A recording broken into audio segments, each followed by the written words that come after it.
महाराष्ट्रातील ताज्या आणि महत्त्वपूर्ण बातम्या पाहण्यासाठी आजच आमच्या रॉयल मीडिया न्यूज चॅनलला सबस्क्राइब करा आणि बेल आयकॉन प्रेस करा।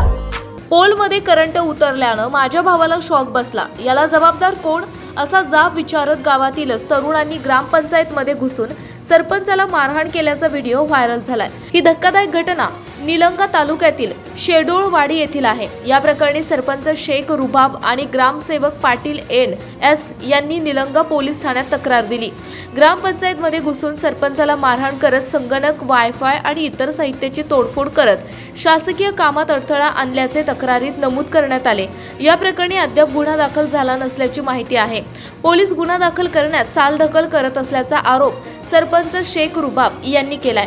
घटनेचा व्हिडिओ व्हायरल झाला असून सरपंच ग्रामसेवकांच्या सुरक्षेचा प्रश्न ऐरणीवर आला आहे। महाराष्ट्रातील ताज्या आणि महत्त्वपूर्ण बातम्या पाहण्यासाठी आजच आमच्या रॉयल मीडिया न्यूज चॅनलला सबस्क्राइब करा आणि बेल आयकॉन प्रेस करा।